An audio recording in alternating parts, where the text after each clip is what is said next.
Assalamualaikum warahmatullahi wabarakatuh. Sampurasun wargi dulur baraya sadayana tepang dangu deui sareng simkuring Mang Ian dina acara anu manehnya eta dongeng Sunda. Dongeng zaman kiwari ala kiwari anu nyaritakeun lalakon kahirupan mangsa bihari. Kumaha dararamang pala wargi sadayana atuh mugi aya dina ginanjar kawilujengan rahayu berkah salamet amin ya Allah ya robbal alamin.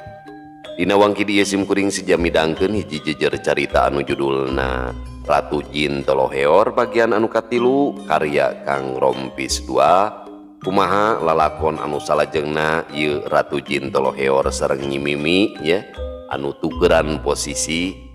Ulah kamana-mana tetep di channel Kisah Tanah Sunda.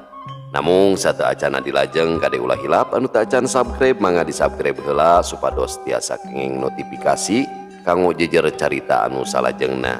Oge kanggo anu parantos subscribe simkuring ngahaturkeun rebu nuhun laksa ketika bingahan mugia sing tiasa ngahibur pala wargi sadayana anu nuju beraktivitas na sewang-sewangan anu nuju di kendaraanana nya bari nyupiran ngupingkeun dongeng.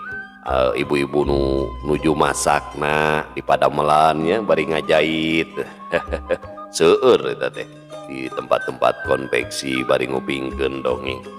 Oge nu sanesna mugia sing tiasa janten rencang anu ngahibur pala wargi sadayana hapunten sekali deui upami telat dina upload di YouTube kumargi aya hiji perkawis anu memang teu tiasa dikantunkeun.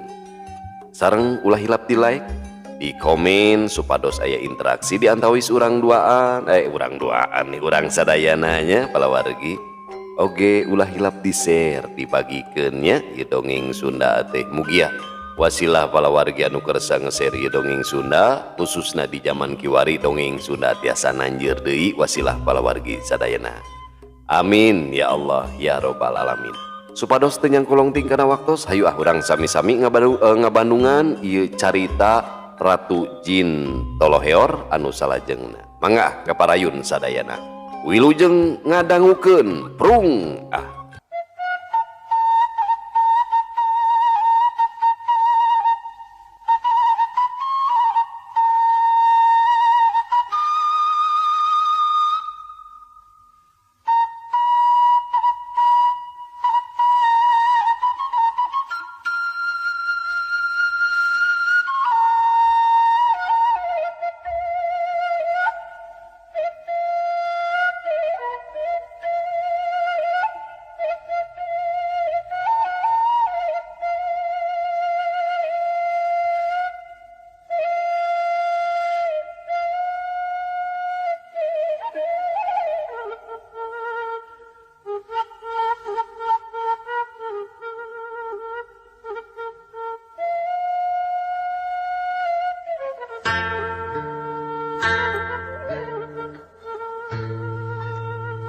Disaprak aya di alam manusia.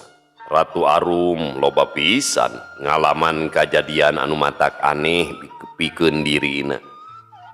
Kangaranan bangsa Jin tangtu miboga tata cara kahirupan nu beda jeung manusia. Sakumaha ilaharna awewe Ratu Arum gawena ngaluis diri ngurus awakna. Puguh bae Ratu Arum atawa Nyi Mimi mamalihan beuki tembong mencerangna. Tapi sok sanajan kitu Ratu Arum kacida turut tumutna ka Ambu Esin jeung Kabah Kune tarabaha lamun dititah narah nyebut mung samangsa dipinang saraya di Pentatulu. Kagelisan Ratu Arum geus sumebar ka tiap lemur geus nerekab kasaban wewengkon jadi catur urang lemur kacapangan balarea. Utama mah pikeun kaum lalaki loba lalaki nu ngahlaran nu ngaharaja datang ka imah Ambu Esin. Nu datang lain ukur ti lemur nagrak ti lemur sejena oge sarua daratang hayang apal. Ari anu ngaranjang taralengo sok rajeun barang bawa aya nu mawa sampe jagong tales boled cau nepi ka beas Di zaman haritanya pala wargi mun zaman ayeuna mah martabak donat segala rupi tuangeun gitu ya. Pikeun amu esin atawa bahkune mah teu pandang kana bawana kasing sahabai oge nu datang teu boleh galeh ge. Ari anu daratang ka imah amu esin teu kabeh boga karep hayang ngalaki rabi jeung nyimimi, tapi maranehna ukur hayang ngawangkong jeung nu lenjang. Nyai kadieu heula, kadenge suara amu esin nyalukan anakna. Ratu Arum nuker aya di kamarna gentak nyampeurkeun. Aya naon ambu? Temal Ratu Arum ngelol tina lawang panto. Ieu behas isikan heula ka tampian. Ambu teh kagok keur nyacag sampe. Kayak lamun geus asak sampeuna anteran bapak ilaing ka sawah. Kadek keum heula sakedeung memeh diisikan tehnya. Biasana loba bakatul ieu mah. Amu esin mikeun boboko anu dieusi beas ka anakna. Ratu Arum teu nemalan, gejelik bae init katampian bari ngelek boboko. Salila cicing jeung amu esin, kakarek harita Ratu Arum dititah ngisikan. Anjog katampian, beas dicurukeun kana pancuran tampian. Inget kana papatah amu esin, lamun beas kudu dikeuman heula sabab loba bakatul. Panon Ratu Arum rut red kawas aya nu diteangan, red kaluhur tampian, didinya aya kulah leutik nu ngabendung cai nyusu. Ratu Arum kaluar ti jero tampian, muru kalebah kulah leutik. Beas tina boboko teh diawurkeun kabeh kana kulah. Ratu Arum terus bae ngungkuk balik deui ka imahna. Basa datang ka imah, Ratu Arum gek bae diuk dina jojodog, leungeunna hideung ngasurkeun suluh kana jero hawu. Amu esin norojol ti jero, cag kana boboko. Panona rurat reret sabab teu ningali beas menangisikan dina boboko. Nyai, ari beasna ka mana? Cek amu esin panona mencerong ke anakna.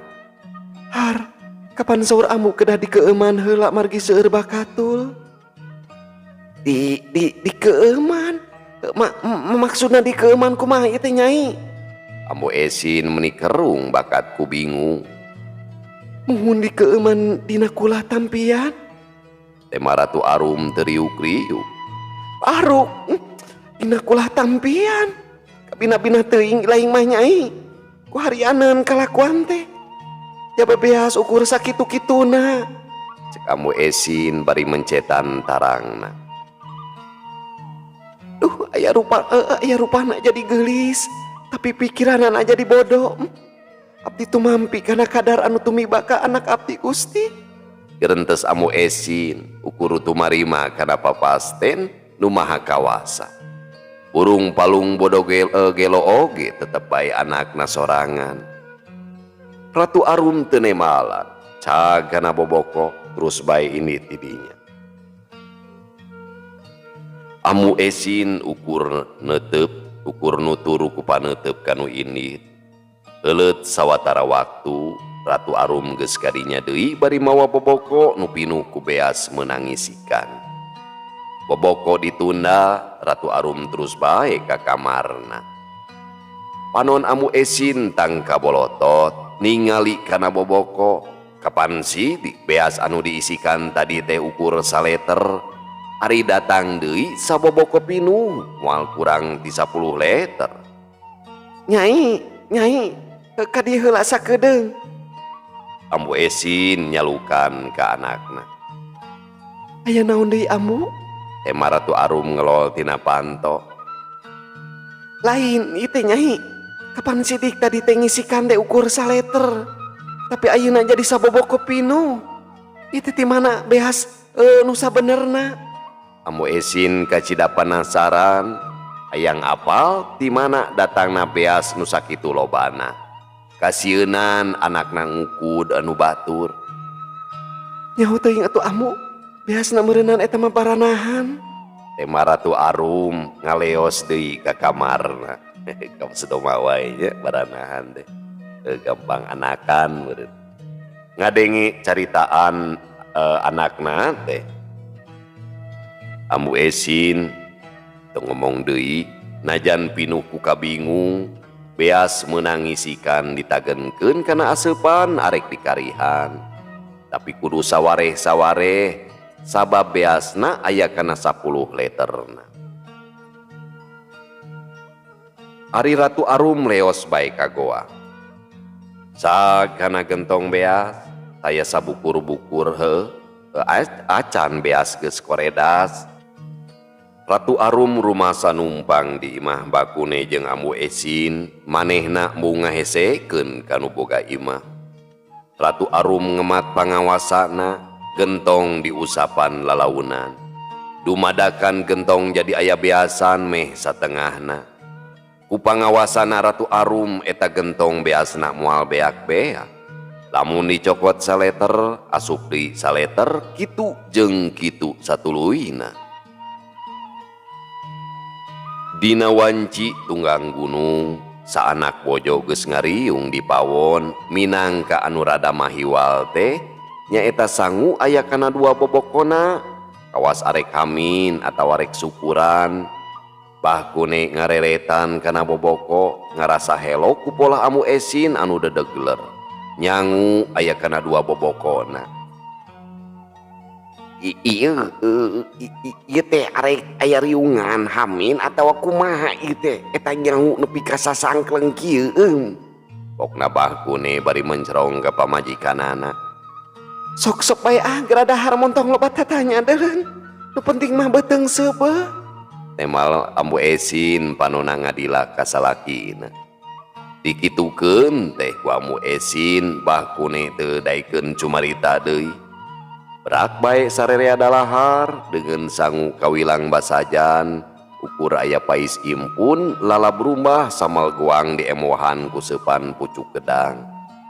Ratu Arum daharna ngalimet ngan kana sambal mah ngadaharna saeutik-saeutik, geus apaleun lamun loba teuing mah bakal jadi mata. Ragamang kana seupan pucuk gedang nurutan Ambu Esin, memeh di dahar dicocolkeun heula kana sambal. Heuda bangsa jin nya kakarek beureunan. Di ditu nama meh teu curiga teuing jeung panasaran we ku kadaharan manusa. Barang kadawek panon Ratu Arum nepi ka buncelik, beungeutna nyengir bari bibir gidigan. Kusabab karasa pisan pait melelel nanding Batrawali. Duh, ieu teh kahakana naon deui? Nika cida pait pahangna kana sungut. Nyaan, kacida ahengna kahakanan manusa mah. Kitu gerentes hate Ratu Arum bari teu woleh bibir gidigan. Kacaturkeun deui Nyi Mimi anu dibawa ku Raden Manggala jeung Senopati Gangaspati ka nagara jin nyaeta nagara Cakrabuana. Basa anjog ka karaton, Nyi Mimi dipasrahkeun ka para dayang karajaan.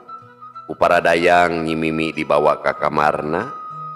Patih Raden Manggala teras bae ngadeuheusan karajana, nyaeta Prabu Sanghyang Wisesa. Harita Sang Prabu nuju calik dina kursi karajaan disarengan ku prameswarina den Nyimas Pohaci. Memeh cumarita cedok nyembah heula karajana. Agung pangapunten Gusti, sakumaha anu tos kapisanggem ku salira Gusti, wireh jisim abdi kedah milarian tuang putri. Nyata Ratu Arum dugi ka pendak, aya hibar pidua ti sadayana. Tuang putri tos kapaluru samalih mah kacanda ka dieu jinisna oge. Ceuk Patih Raden Manggala bari cedok nyembah deui. Oh syukur Manggala, kula kacida bungahna, cirining anjeun gawe rancage.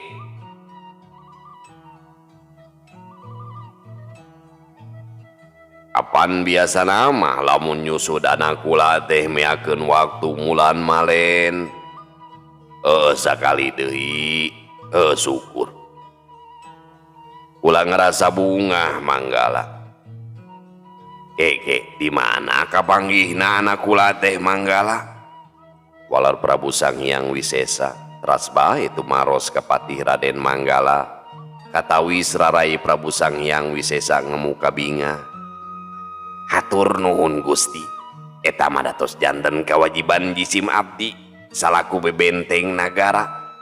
Dupi kapenak namah nuju kulem di bumi manusa sun. Aya kutolo heor pisan boga anak teh. Make jeung sare di mah manusa sagala rupa. Tapi keun bae. Sabab anak kula ayeuna mah geus aya di dieu. Kieu ieu teh pati. Kunaon pangna kula nitah anjeun neangan anak kula.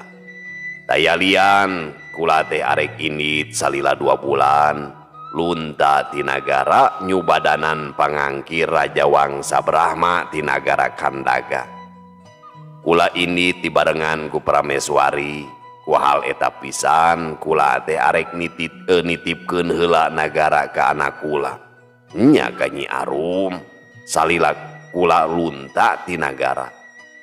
Susuganan atuh ari dibere pancen sarta tanggung jawab mah anak kula teh robah pangadatan bisa babalik pikir. Kitu kasauran Prabu Sang Hyang Wisesa ngeceskeun ka patih Raden Manggala saperkawis anjeunna bade lunta ti nagara. Kartos pisan kaula nun salajengna kumaha? Kula teh arek merdi ka anjeun sangkan ngapi ngajaring anak kula sajeroning ngaratuan di ieu nagara. Apal sorangan anak kula atah dina pangalaman can boga luang jeung pangaweruh bisi salah marentah lali kana diri dina enggoni ngaheuyeuh dayeuh ngolah nagara. Tah kitu Manggala mugia kaharti ku anjeun. Saur Prabu Sang Hyang Wisesa merdih kapatihna sangka nalingakeun putrina nu bakal jeneng janten ratu di nagara Cakrabuana. Salami Prabu Sang Hyang Wisesa jengkar ti nagarana. Pino damel Gusti, sagala rupi kasauran Gusti diestukeun pisan. Pujeng hingga tanaga sareng emutan atuh sok sanaos larapati kasanggakeun. Walon patih Raden Manggala nyaritana tatag jeung teges pisan. Syukur Manggala, kula banget percaya pisan ka anjeun. Satu tas anak kula hudang tina sarena sarta geus bebersih anjeun ku kula bakal diteang deui ka dieu ngarah nyakseni samangsa kula masrahkeun kekawasaan ka anak kula. Tak kitu pati heuji gaina mah anjeun balik heula. Saur Prabu Sang Hyang Wisesa masihan kacinekan kapatihna nyaeta Raden Manggala. Dawuh timbalan Gusti sejamit bae. Walon Raden Manggala cedok nyembah ka rajana terus jengkar ti dinya.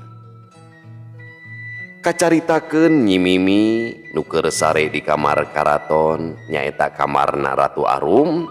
Kulisik Nyi Mimi ngulisik lalaunan pantona beunta ret ka kenca ret deui ka katuhu tuluy neuteup lalangit reupeurem brai beunta deui reup deui korejat Nyi Mimi ngorejat panonna buncelik beungeutna ngadadak sepa leungeunna uyup ayap kana baju nu keur dipakena ret kana meja gigireun tempat sare kaciri aya mahkuta warna koneng ditaretes ku batu permata.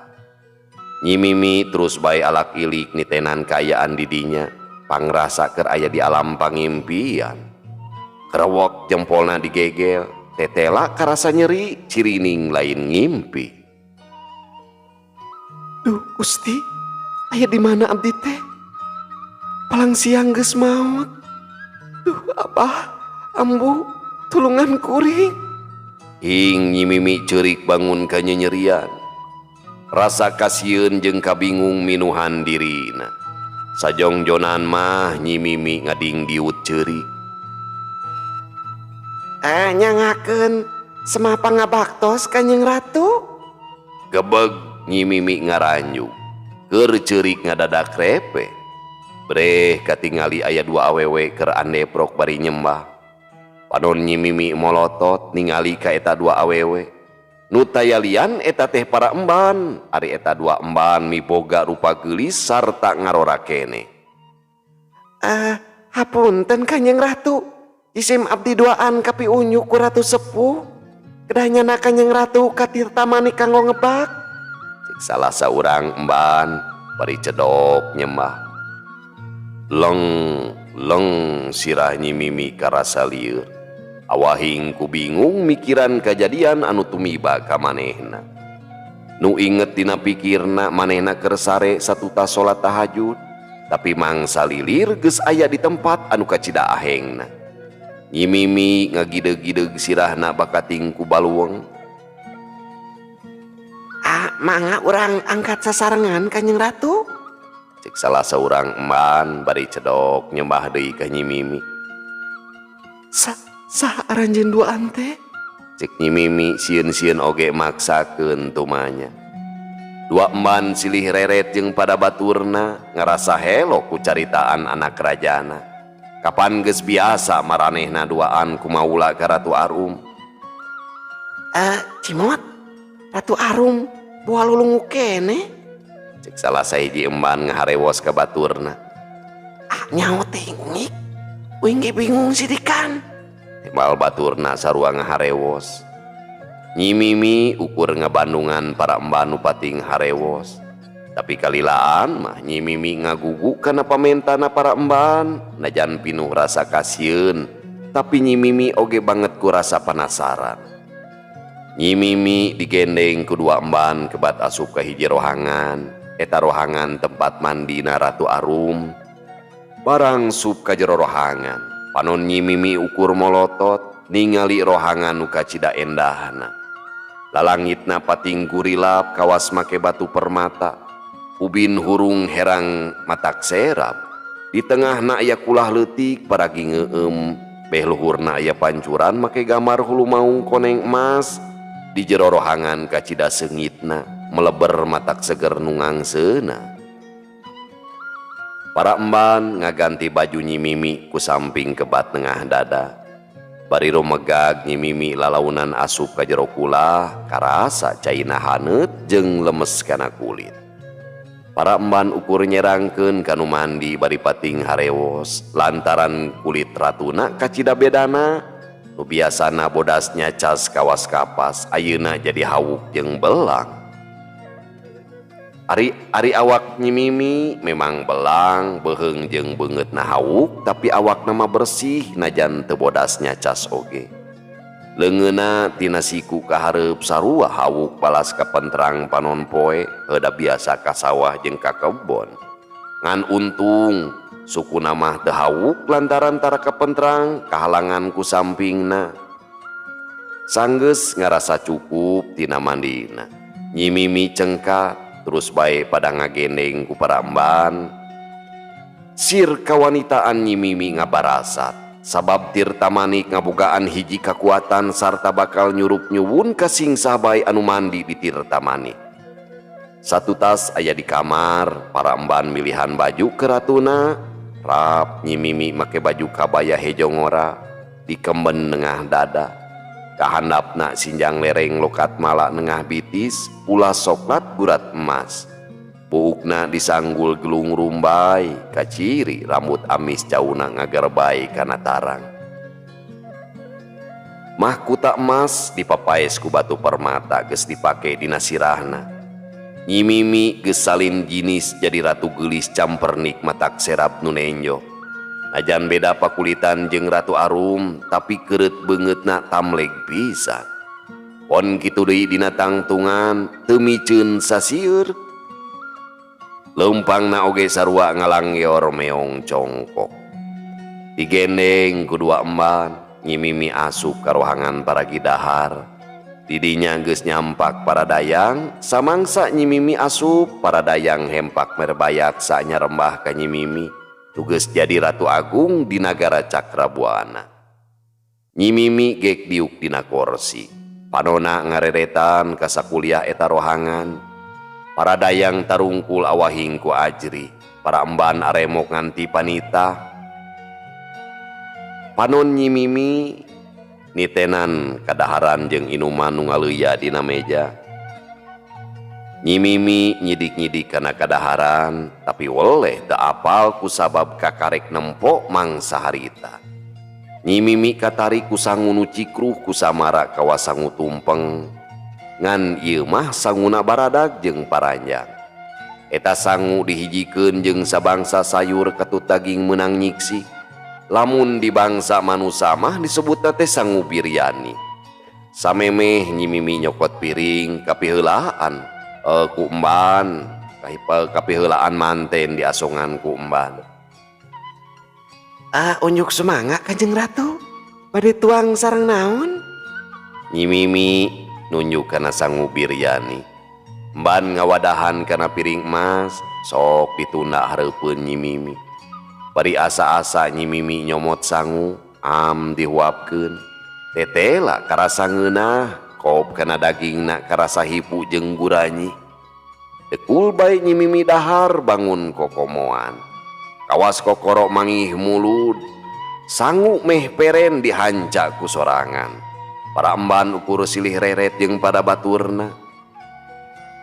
Cacap daharna Nyi Mimi nyokot inuman nu warna beureum karasa amis kareueut ngageleser kana ti korona. Sakabeh kadaharan nu araya didinya dicobaan ku Nyi Mimi. Para emban katut para dayang ukur nyaksian kana ketak ratuna teu waranieun geuh geuy. Komo saban geureuh mah kulantaran geus pada apal kana adat anak rajana, dian tiwang kelang teh kacida galakna deui. Nyi Mimi kairing ku para dayang leumpang lalaunan muru karohang utama karaton, tempat Prabu Sanghyang Wisesa sareng Prameswarina linggih. Barang serog kadinya Prabu Sanghyang Wisesa sareng garwana Den Nyi Mas Pohaci neuteub antep ka puterana. Para dayang langsung hempak merbayak nyarembah ka raja katut ka Prameswarina. Ari Nyi Mimi ukuru coloho, awakna semu ngadeg-deg awahing ku kasima.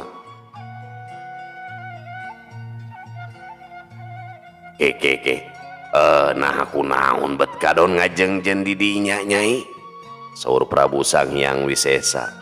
Socana nyidikeun ka putrina. Pon kitu deui biangna Ratu Arum Den Nyi Mas Pohaci teu boleh nyidik-nyidik ka putrina Ratu Arum. Lalaunan Nyi Mimi ngadeuketan ka Prabu Sanghyang Wisesa, terus bae munjungan. Aturan juragan wilujeng tepang, cek Nyi Mimi bari rengku. Nyi Mimi munjungan deui ka Den Nyi Mas Pohaci. Aturan oge Den istri wilujeng tepang. Prabu Sanghyang Wisesa sareng garwana Den Nyi Mas Pohaci silih reret ngaraos bingung ku pola putrina nu ngadadak janten Robi. Pamiarsa sadayana waktosna parantos teu nyekapan deui. Cag urang Tunda lalakon ieu Nyi Mimi sareng Ratu Jin Teloheor. Orang Tunda di Hanjuang siang, urang teu di Haneuleum sieum paranti nyokot ninggalkeun mangsa datang ka sampeur deui. Insyaallah urang lajeng dina video anu sanesna. Bobot sapanon carang sapakan cak urang Tunda di Hanjuang siang, urang teu di Haneuleum sieum paranti nyokot ninggalkeun mangsa datang ka sampeur deui. Wallahu muwaffiq ila aqwamit thoriq. Wassalamualaikum warahmatullahi wabarakatuh.